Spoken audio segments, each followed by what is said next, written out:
Mannatha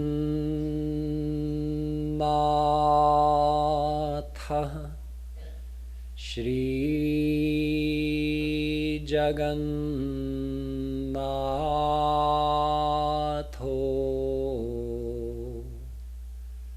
Madguru Shri Jagadguru Madatma Sarvabhutatma Tasmai Shri Gurave Namah Cheto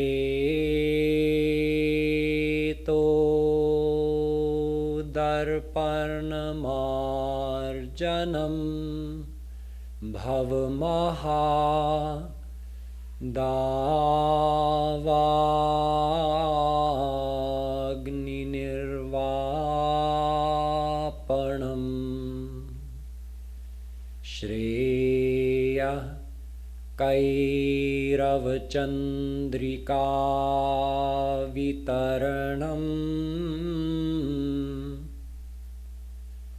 Vidyavadhu Jivanam Anandambudhivardhanam Pratipadam Purnamrita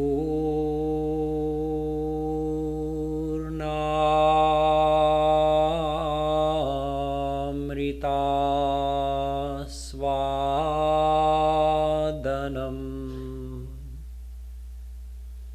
Sarvatmasnapanam Param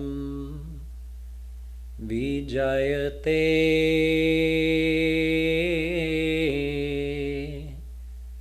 Shri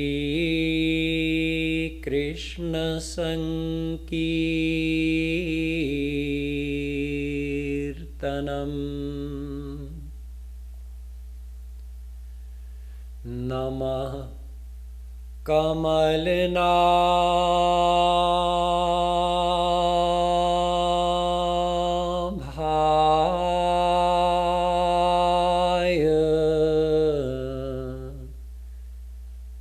Namah Kamalmaline Namah Kamalpadaya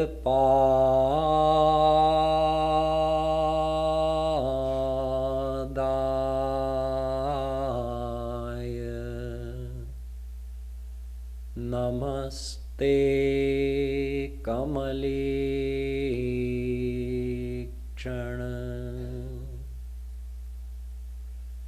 Yo Brahmanam Vidadhati Purvam Yo Vai Vedanscha Prahinoti Tasmai Tagmangha Devamatma Buddhi Prakasham Mumukchurvai Sharanamaham Prapadye.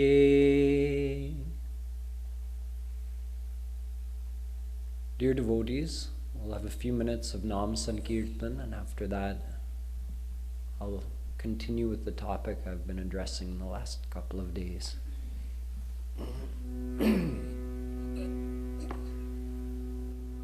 Bhajo Giridhar Govinda Gopala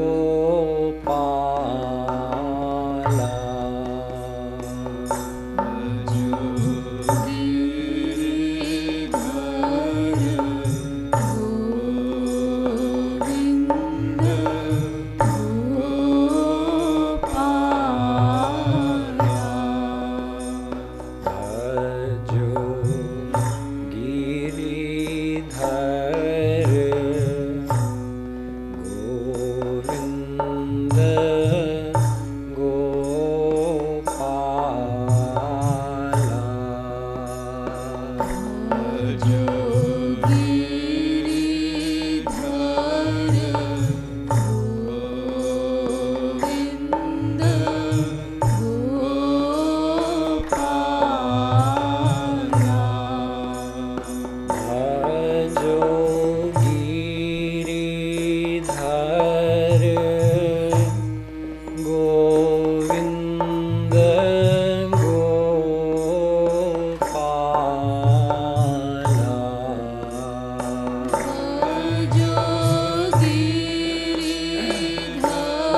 Vrindavan Bihari Lal Ki Jai.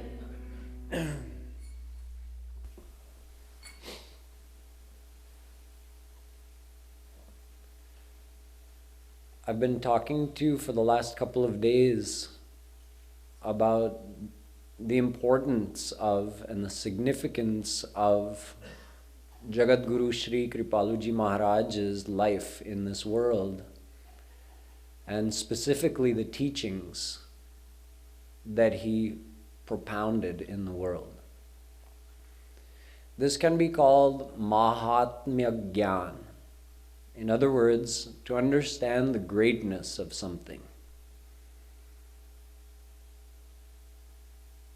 When Sri Kripaluji Maharaj gave his series of lectures, the Narad Bhakti Darshan, a series of 11 lectures, in the final lecture he explained the importance of Mahatmya Gyan in devotion to Shri Krishna.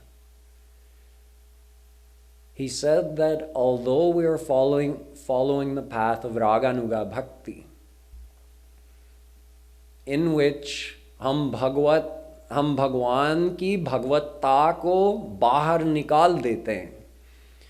We take God's almightiness, His godliness, and we throw it out so that we can love Him as our master, our friend, our child, or our beloved. Because where there's almightiness, there's distance. So by establishing one of these relationships with Him, you are in effect removing those thoughts of godliness. This is the path of Raganuga Bhakti. We follow in the footsteps of those Brajwasis who loved Krishna in that way. However, even though in our meditation we do this, and in our heart, when we think of Radha and Krishna, this is how we think of them. We don't think of their almightiness. Yet, along with that, we need an intellectual understanding of who they are. Even though we don't meditate on that Shri Krishna is Parat Par Brahm. He's the absolute supreme power who's worshipped even by Vishnu, Shankar, and Brahma. We don't meditate on that. But we still need to know it and understand it, because it brings more stability to our devotion. If you're having good sanskars, then you can just keep meditating on Radha and Krishna, doing Rup Dhyan, chanting their name, and you're feeling bhav. At that time you may feel like, why do I need all this Mahatmya Gyan? Shri Krishna kaun hai? Krishna Tattva kya hai? Radha Tattva kya hai? Why do I need all of this information, this heavy knowledge? You don't feel like you need it when you're having good days and you're feeling lots of bhav. But when that bhav suddenly vanishes when you're going through some difficult sanskars, that's when you need that knowledge to understand, even though I'm not feeling anything right now, this is who Shri Krishna is. And that Supreme Shri Krishna, He is mine. And all of that knowledge gets you through those difficult days. Without that Mahatmya Gyan, Sri Maharajji explained that a person's devotion doesn't remain sthir. It doesn't remain stable. You go up and down with your sanskars. The Mahatmya Gyan, the knowledge, the spiritual knowledge. And as I said, Mahatmya means of the greatness of something. So if you have this knowledge of the greatness of Radha Krishna, the greatness of the path of bhakti, the greatness of Premanand, which is our goal, then you remain much more stable in your devotion. If you find that you're unstable in your devotion, that you go up and down a lot with your sanskars, it means that that Mahatmya Gyan is weak. You need to strengthen that. So I've been, along these same lines, I've been sharing some Mahatmya Gyan about Jagadguru Shree Kripaluji Maharaj. In a similar way that we know about Shri Krishna's greatness, but we love Him in Raganuga style.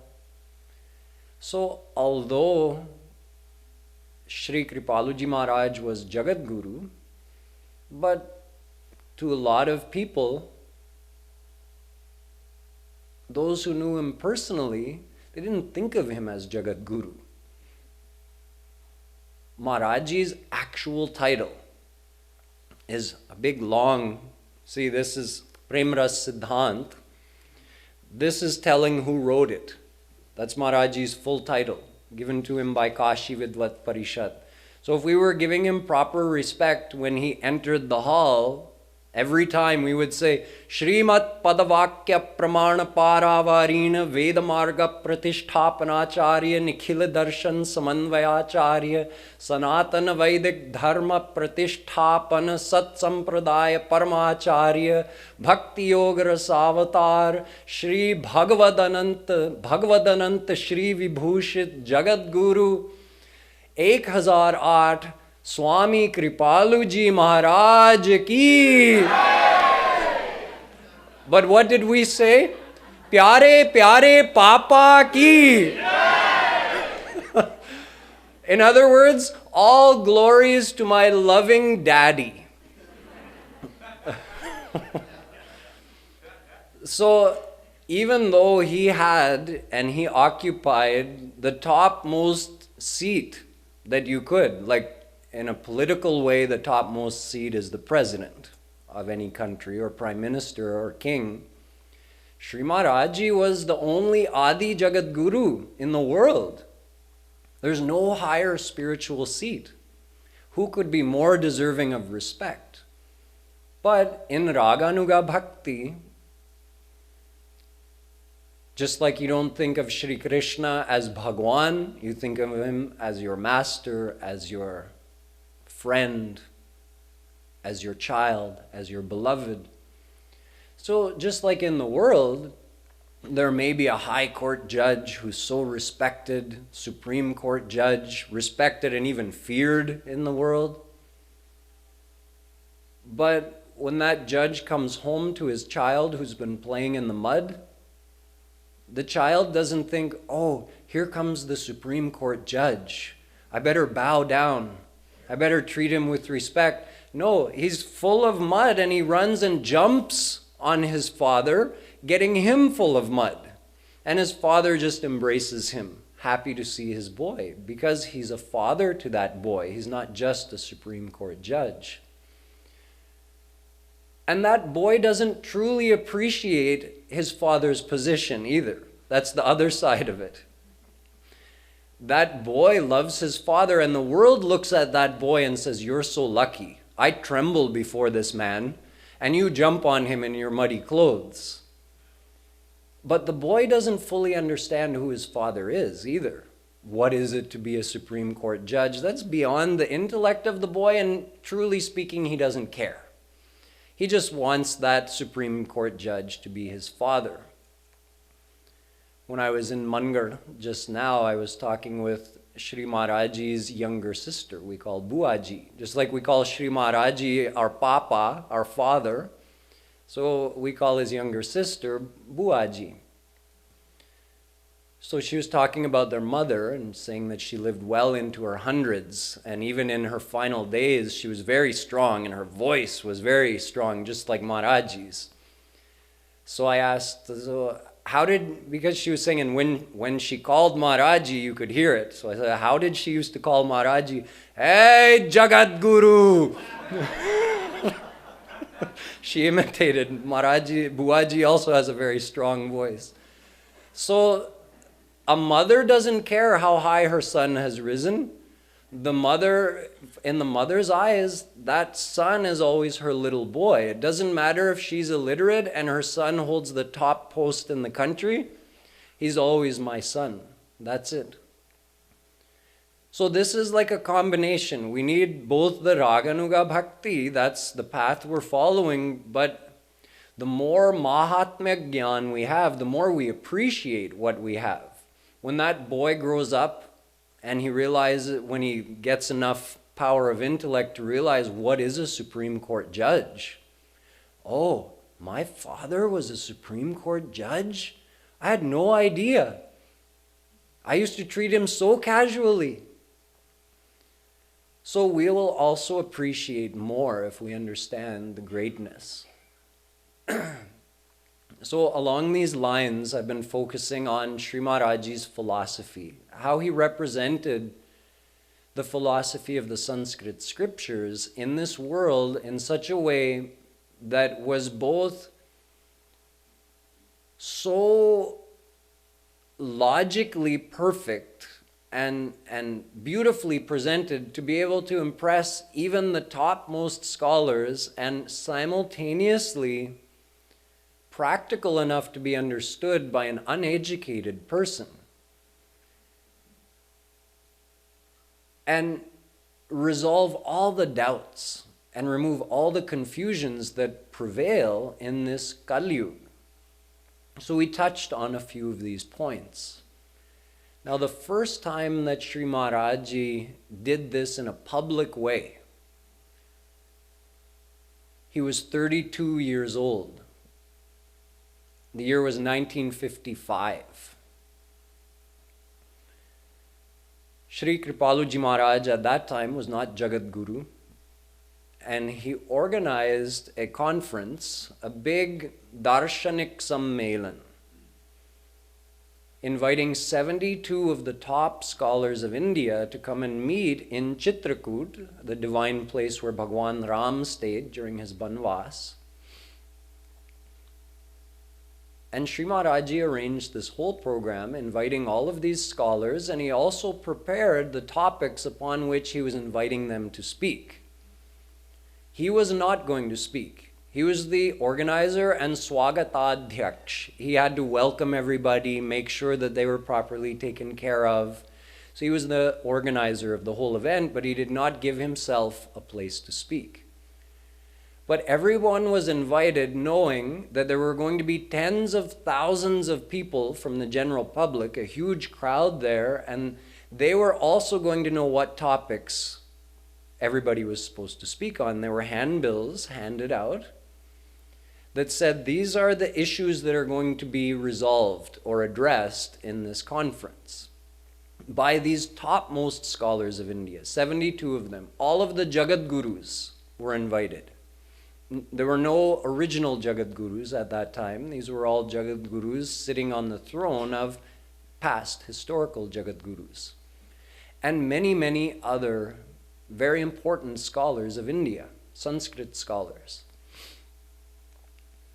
So the points that Sri Maharajji had put forth in writing is that, number one, he wanted people to address these confusions that were prevalent in the world. So he said, first of all, in our scriptures, there are so many different forms of God described, and in history, saints have worshipped so many different forms of God. So we have to address this topic, that why so many forms of God and how are they interrelated. Number two, in the Vedas, you see certain mantras that are for the personal form of God, Sakar Brahm, and some that are for Nirakar Brahm, formless God. So why? Also, in addition to that, there are so many paths described in these scriptures. Bhakti, Gyan, Karma, Yoga, Tapasya, dozens of paths. So why are there so many paths described? Are they all correct? If not, why? Which one is correct? How are they interrelated? Now, all of this was just the first point. There were 4 points. So that's point number 1. Point number 2. There are certain scriptures such as Purva Mimansa which do not refer to God at all and only talk about attaining more material pleasures. What is the use of such scriptures and why do they exist, and how do they coordinate with the other scriptures that are more on the topic of God and God realization? Number 3, the past Jagadgurus established philosophies. Jagadguru Shankaracharya established his Advaitvad philosophy. Jagadguru Nimbarkacharya established his Dvaitadvaitvad philosophy. Jagadguru Ramanujacharya established his Vishishtadvaitvad philosophy. And Jagadguru Madhvacharya established his Dvaitvad. In addition, Vallabhacharya ji, who was not given the title of Jagadguru, but he also wrote bhashyas on our Prasthanatrayi, the Upanishads, Gita and Brahma Sutra. So he also established a Vishuddhadvaitvad. So you have 5 different philosophies prevalent. And they all have differences. So why do these differences exist? And please reconcile these views. That was number 3. And number 4, what is the path of bhakti? Describe its characteristics. Describe how it's referred to in the 6 darshan shastras. These were the 4 topics that Maharaji told everybody who was invited before they came. These are the topics that you were invited to speak on. All the public knew that these were the topics, and these were the most important issues that had to be resolved, that people are the most confused about. So it would be very helpful to the public to do this. It was a 16-day conference. For the first 7 days, nobody spoke on these topics. They kept speaking on the same things they always speak on.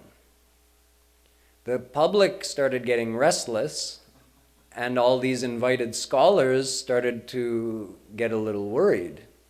The public was complaining that we came here to hear the resolution of all of these issues as it was advertised. No one's speaking on these topics. So these scholars got together without telling Sri Maharajji. They had their own meeting. And they said, this Kripaluji Maharaj who's called us there, he set forth an impossible task for us. I say we challenge him to speak on these topics and let us speak on whatever we want.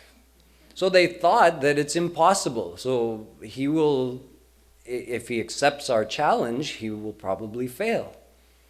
So they challenged Sri Maharajji to speak on these topics, and there were 9 days still left in that conference. So from that day, of course, Maharajji accepted the challenge, although he had never spoken in public before. He got up on the stage that night and he spoke for 3 hours. And he spoke for 3 hours every day for the last 9 days, and he answered every one of those questions, totally reconciling it. Now, there was one very important scholar who was there at that conference. His name was Giridharji Sharma. He was the vice president of Kashi Vidvat Parishad. Now keep in mind, Sri Maharajji was about to turn 33. He was still 32 years old at the time. So young. The vice president of Kashi Vidvat Parishad. Now, Kashi Vidvat Parishad at that time was the most renowned body of Sanskrit scholars in India. Kashi has always been the center of scriptural study and Sanskrit study in India. And this Kashi Vidvat Parishad was comprised of more than 500 of the top scholars of India. So it was considered to be the elite organization amongst all the scholars. And the vice president was there, and he heard Sri Maharajji speak. There were a few others, members of Kashi Vidvat Parishad, who were there as well. They went back to Kashi and they started praising Maharajji to all the other members of Kashi Vidvat Parishad. So they didn't really believe. They thought that it sounds impossible. None of us could reconcile any of these things or speak on any of these topics. And we're lifelong scholars and experts in our individual areas. And he's only 32 years old and no one's ever heard of him before. So next year at the same time, Sri Maharajji organized another conference, this time in Kanpur, also a 2-week conference. So this time, secretly, the Kashi Vidvat Parishad decided to send some people to appraise Sri Maharajji. They sent their leader, the General Secretary, Raj Narayan Ji Shukla Shat Shastri. The leader, the general secretary of Kashi Vidvat Parishad, came with a few scholars, and our idea was, we're not going to tell him that we're coming, we're just going to show up, and then we'll see. How is this Kripaluji Maharaj? So when Sri Maharaji, who was again the organizer of that conference, when he saw Sri Rajnarayan Shastri ji there, he invited him, you also have to speak. So, he showed him proper respect, and it's normally considered to be, you're given more importance if you speak at the end. The less important people should speak first. So he said to Sri Maharaji, that's fine, but I'll speak after you. So Sri Maharaji said, sure, no problem. When Maharaji sat on the stage to give his speech, the General Secretary of Kashi Vidvat Parishad sat with a notepad and a pen. And he sat directly in front of Sri Maharaji, and his message was, and his intent was, whatever mistakes you make, I'm going to note them down, and in my speech, because I'm speaking after you, I'm going to point it out to everybody. So Sri Maharaji spoke, and his pen didn't move. He stayed like that. He was amazed, in fact. And when it was his turn to speak, he politely declined. He said, I won't speak today. He requested to speak tomorrow, but he requested to speak before Sri Maharaji. So the next day, when it was the time of Rajnarayan Shastri Shukla ji to speak, he sat up on the stage, and Sri Maharaji sat in the audience with pen and notebook. But Sri Maharaji's pen didn't move either, because his whole speech was about Sri Maharaji, praising Sri Maharaji. Imagine, this is one of the most respected scholars, an elderly, lifelong Sanskrit scholar, the head of the most elite body of scholars in India, and he made his whole speech about Sri Maharaji. Here in this Prem Ras Siddhant, which is Sri Maharaji's first book that he wrote, which contains a synopsis of his whole philosophy, there's a couple of paragraphs quoted, the exact words that were spoken that day about Sri Maharaji. So I'll read you a little bit of that. It's amazing. Kashi के पंडित आसानी से किसी को समस्त शास्त्रों का विद्वान नहीं स्वीकार करते. It means that we, the Pandits of Kashi, do not easily accept anyone to be the knower of all the scriptures. हम लोग तो पहले शास्त्रार्थ करने के लिए ललकारते हैं. First we call him out. We challenge him to debate.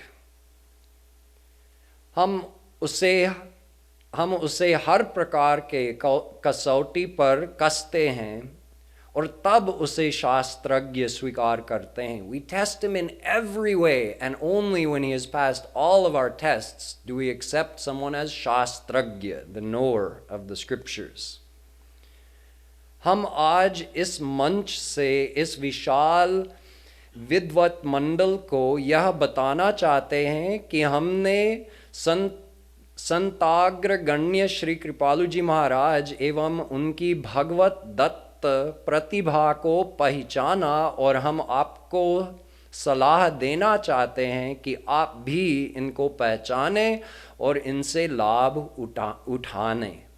उठाएं.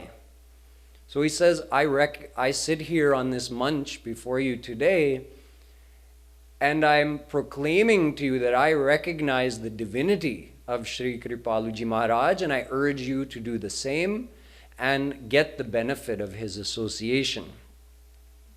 He goes on to say, Kashi samast vishwa ka gurukul hai.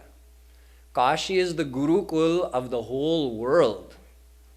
हम उसी काशी के निवासी यहाँ बैठे हुए हैं. We, he's referring to the other scholars from Kashi as well, we are from that Kashi and we're sitting here.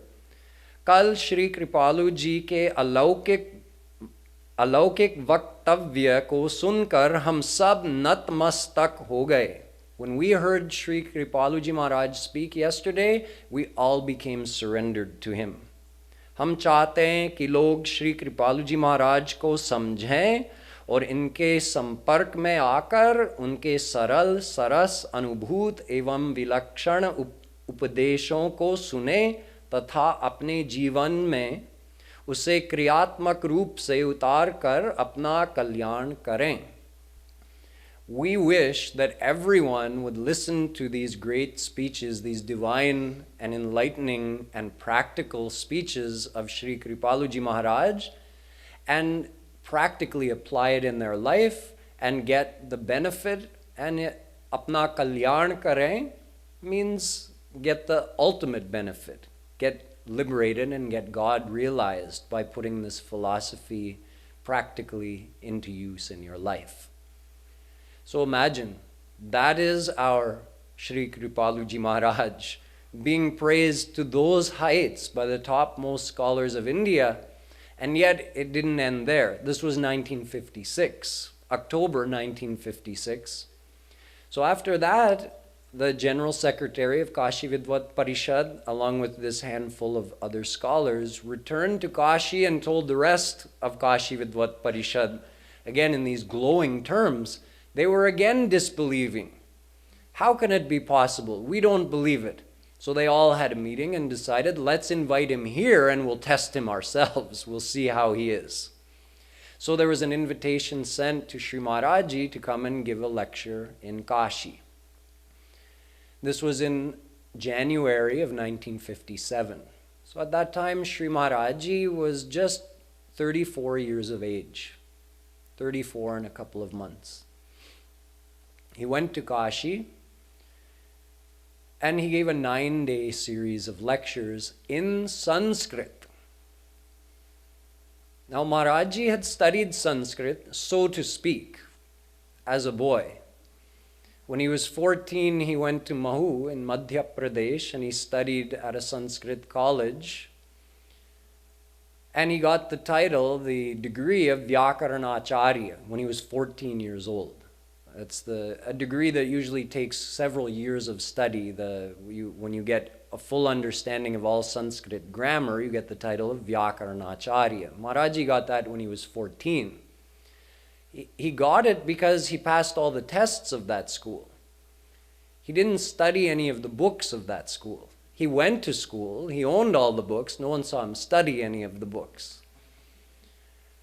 So he got that title. And over the years, up until he was 16, he also he studied Ayurveda, he got a couple other titles in Sanskrit. When he was 16, he left all of that and started, you can say that he revealed more of what's actually inside of him. There's a rule that a saint follows. Gopaniyam, gopaniyam, gopaniyam prayatnatah. Although a true divine personality who is one with Radha and Krishna has the unlimited ocean of divine bliss here on the inside, he controls it. He doesn't let it overflow, because if he lets it overflow, he can't relate to people in the world. He's absorbed in his own divine state. So up until age 16, Maharaji had behaved as an amazing boy, but more or less normal.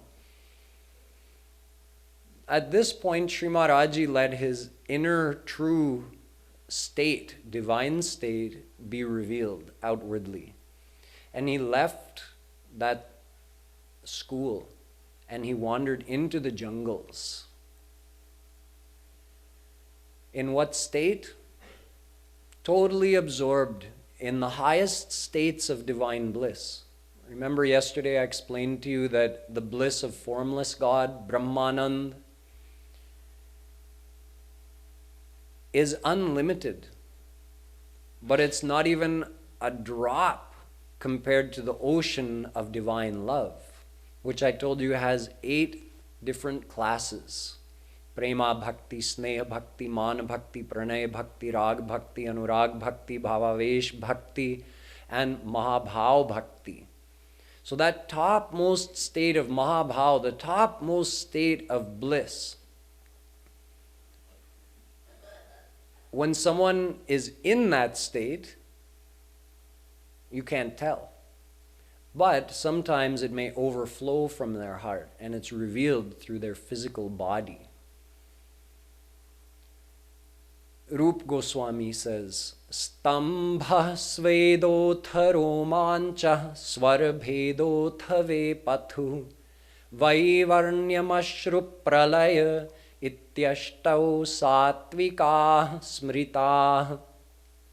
Bhakti Rasamrit Sindhu says that there are 8 signs that appear in a saint's body that give you some hint what's actually on the inside. Bhagavatam also says that when a saint hears the singing of his divine beloved Radha and Krishna's name, he may enter into a state where these sattvic bhav are revealed. Evam vratah svapriyanam kirtya jatanurago drutachitta uchai hasatyatho ditirauti gayatyunmadavan nrityati lokabahya. In other words, there are some physical manifestations in the body, stambha, due to the effect of the inner feelings, that ocean, unlimited ocean of bliss that's overflowing and flooding his mind. He may become completely still like a pillar, unmoving, stambha. Sved. His pores may open and sweat may pour from his body profusely for no apparent reason. It's also a symptom of that inner heat of divine love. Romanch, the hairs on the body stand on end and you get the goose pimples. Swarabhed, the voice may change dramatically, like the tone of the voice can change due to it becomes like gadgad. Vepathu, the body may tremble uncontrollably or jerk violently. Vaivarnya mashru pralaya, ashru. Vaivarnya means the complexion of the face may also change, go from being red to totally pale, very pale, something like that. Ashru, profuse tears coming from the eyes, non-stop. And pralay, losing total consciousness. In addition, Bhagavatam says, hasatyatho. He may laugh loudly for no apparent reason that we can see. He's seeing something else. Rodati, he may cry bitterly for the vision of Radha and Krishna, or cry tears of happiness in meeting with them. Nritya lokati bahyatah, he may dance in that bhav, following no particular classical rhythm or mudras. He's dancing in that heightened state of blissful consciousness, in that ecstatic state. So all of these things were manifested from Sri Maharajji's body at that time, at the age of 16, when he entered into the jungle. And for the next 2 years, until the age of 18, he wandered in this way, in the jungle, through various villages, always absorbed in this state, not talking, not eating from his own hand. If someone fed him something, he ate. Not even clothing himself. People would clothe him because the people who had some knowledge of the scriptures, they recognized. And they called Sri Maharajji at that time Paramahansji. They didn't know that Sri Maharaji was absorbed in a much higher level than a Paramahans. Paramahans, that word is normally for someone who's absorbed in the bliss of formless God and thus oblivious to the world around him. Sri Maharaji was absorbed in the highest bliss of Radha and Krishna and thus oblivious to his own physical needs or anything else around him. Sometimes he was chanting Krishna's name, sometimes he was crying for Krishna, sometimes he was laughing, dancing, falling unconscious. So in this way, he wandered around and people were graced with his association. So he was revealing what was on the inside, that Mahabhav state he was revealing to the world. When he was 18, at the request of some very elevated devotees, he started giving formal satsang, formal chanting. Up until then, there was no, okay, at this time Maharaji is going to come and sit, you can come and have his association, he's going to chant, you can do kirtan. There was nothing like that. He started concealing his bhav to some extent so that he could give a scheduled type satsang program at different devotees' homes, and people could come and get the benefit of those chanting programs. So once he started doing these kind of programs again, he also here and there took some more exams, got some more Sanskrit degrees, got another Ayurveda degree, Ayurveda Acharya. So he's a very decorated scholar, you can say. And that Shree Kripaluji Maharaj, who after years of, although he controlled his bhav to some extent, whenever he was chanting, he was always in bhav. And he didn't follow any particular schedule that he had to be in this town at this time. He could just leave and no one would know where he went. And when he was coming back, he would go and visit devotees in another town. He would organize sometimes 1 week, 2 week, 1 month, 4-month-long Sankirtan, Akhanda Sankirtan programs for the benefit of the devotees. So in this way, he was distributing the bliss of Radha and Krishna name all over, wherever he went. And also, people could glimpse the height of the bliss that was inside of Maharaji when he gave those chantings. But he gave no public speeches until that day in Chitrakoot, when he revealed to the world the scriptural omniscience that he had, which again was made known the next year in Kanpur, and because of that he was called to come to Kashi. So when he came to Kashi in early January 1957, there was a great excitement, but also a lot of apprehension amongst the scholars that how could it be true? All of these things that we've heard. So Sri Maharaji started speaking that first day in Sanskrit, but in simple Sanskrit, very simple Sanskrit. So the scholars sitting there, of course, they were all here to test Maharaji. They were thinking, okay, he's speaking Sanskrit, he's speaking well, it's proper, but it's not very high Sanskrit. So as Maharaji kept going through that lecture the first night, he started elevating his Sanskrit, becoming more and more difficult, using higher and higher language. So by the end of that speech, there were many scholars who couldn't even understand what Maharaji was saying. They weren't at that level to be able to understand. That was the first night. So the second night, the hall was full good and early. And even those scholars, those aged scholars who never go to listen to anyone speak, because everyone comes to hear them speak, they got there good and early to get a nice seat in the front row and be close to Maharaji. So the excitement grew and everybody's amazement kept growing throughout this 9-day speech. One devotee who came along later told that one day Maharaji gave 3 speeches. He gave one speech at a school, like a regular college. He gave another speech at Kashi Hindu University, and then the third speech that evening at Kashi Vidvat Parishad. So he said, if you had heard all three speeches, you couldn't believe they were given by the same person. Because the first speech was very simple, explaining some important things, but in a very simple language with very down-to-earth examples.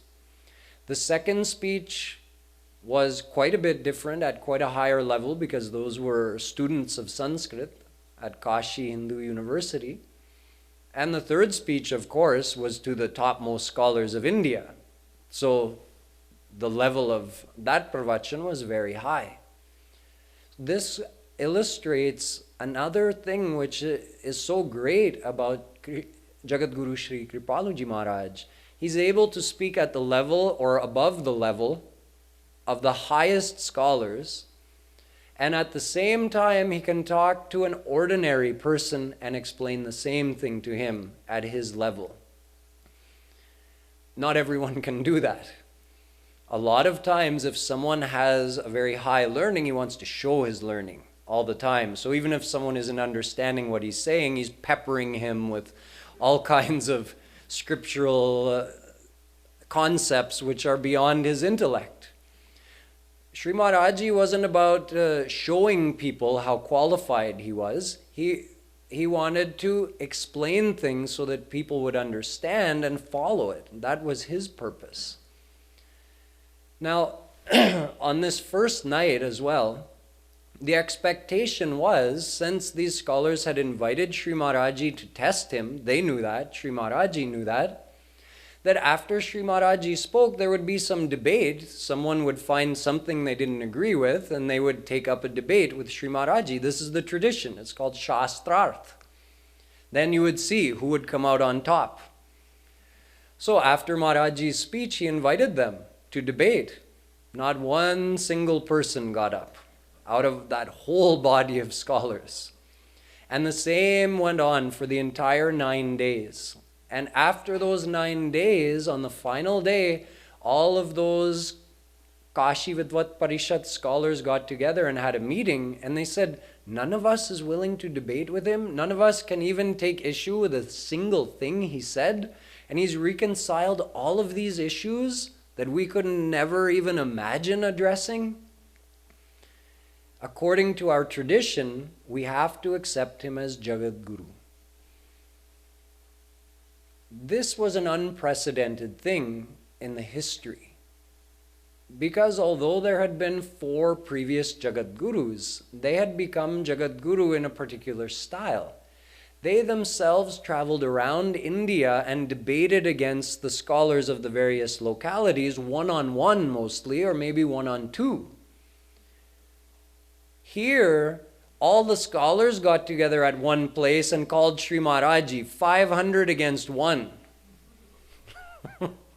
And none of them was willing to debate. They said, no, you can't debate against him. You can debate against someone with a material intellect. You can't debate against Sri Kripaluji Maharaj. It's impossible. So they said, we have to accept him as Jagadguru. We have to ask him to accept the title of Jagadguru. But not just Jagadguru.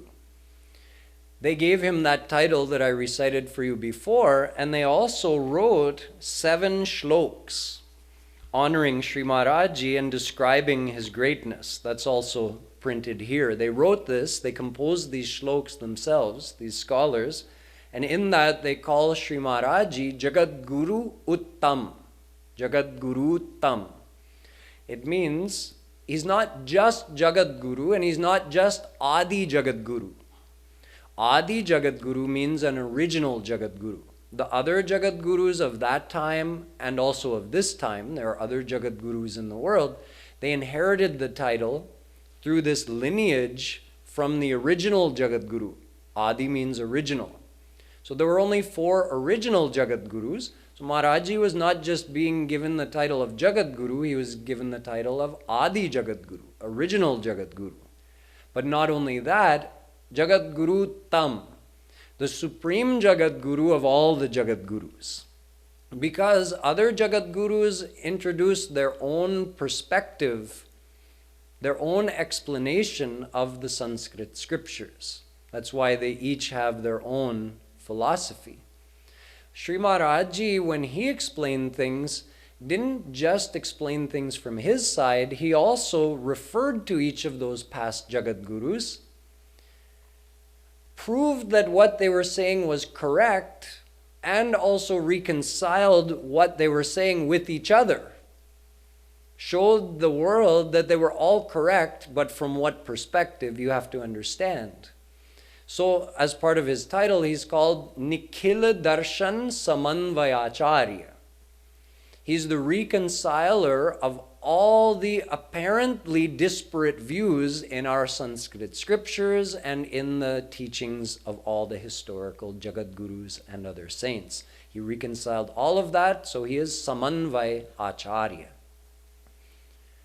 Thus, they gave him the title of the Supreme Jagadguru. He's the Jagadguru of the Jagadgurus. So, with this understanding, we can understand, we can appreciate a little bit more how lucky we are, not were, are.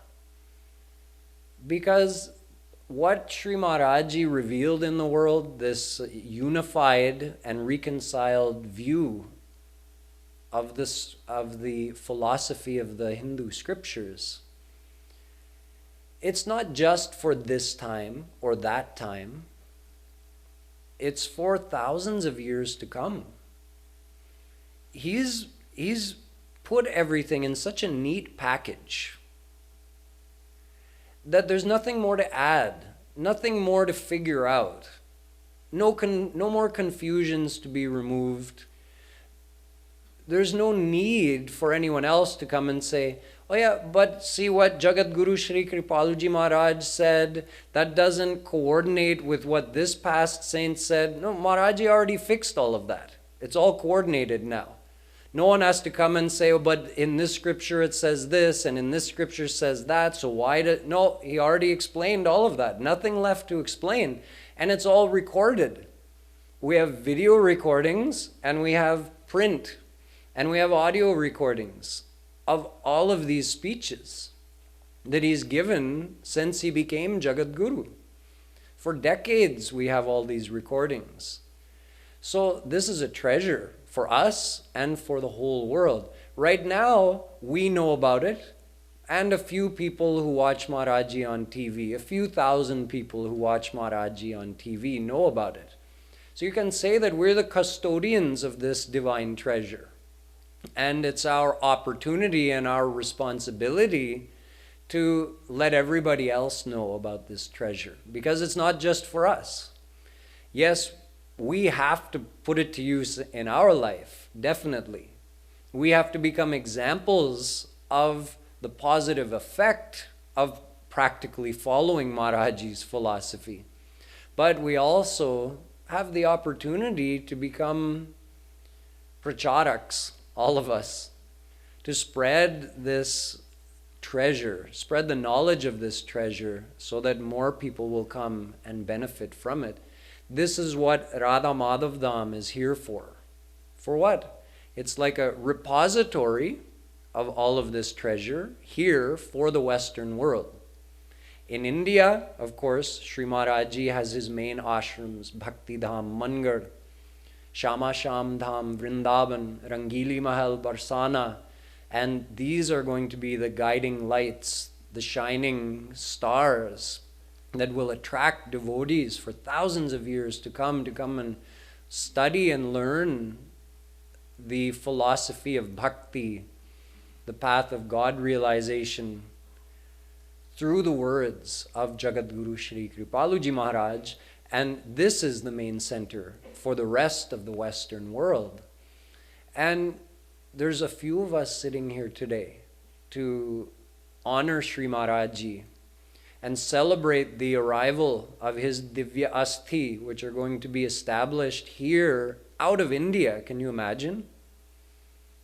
Here in America, it's beyond anyone's imagination. Or abhi to thode se log baithe hain. It won't remain like that. Whether we take part or not, this is going to spread. But it's our opportunity. Do we want to become a part of it? Do we want to become part of the effort, do seva to Sri Maharaj Ji, both by following his philosophy? That will make our pyare pyare papa the most happy. If we apply his philosophy and we get the benefit and we find Radha and Krishna in this life, we can still do that. That's in our hands. If anything, we should be more motivated now. We should feel more urgency that who knows when our time is coming. Nothing else has changed. We still have the same knowledge available. The same grace is available when we do sadhana. And the same seva is available. We can get involved physically, financially, all of that to serve Sri Maharaj Ji in his mission. And through this center that's been established here, which is now further glorified. It was glorified initially by Sri Maharaj Ji's own lotus feet when he physically came here and visited every corner. When I walk around with people and I'm giving them the tour of Radha Madhav Dham, whether it's inside the mandir or outside, it's like I can't take 2 steps without saying, oh, and when Sri Maharaj Ji was here, he did this here. Oh yeah, and over here he did that. Over here he did... Everywhere you go. He graced every corner of Radha, these whole 200 acres. So he glorified Radha Madhav Dham with his presence. And now he's further glorifying it by gracing us with the presence of his Divya Asti, which is going to be permanently established here. So this is truly a divine place. There's no doubt. And it's our good luck, the result of our past devotions, the outcome of the grace of Shri Radha and Krishna, that we're here today. And we can further increase our speed on the path by doing more seva and helping to, through Radha Madhav Dham, make all of this available to more and more and more people. So that's why we're gathered here this weekend. This is why we'll continue to gather here. And it's what we need to keep in mind going forward. We need to appreciate what we have been given. Not what we had, what we have, and what we have to do, how we have to use it going forward. We have to keep all of that in mind. Then we can really make Sri Maharaj Ji proud of us by getting the practical benefit of all of his teachings. Boliye Jagadguru Shree Kripaluji Maharaj ki! Jai!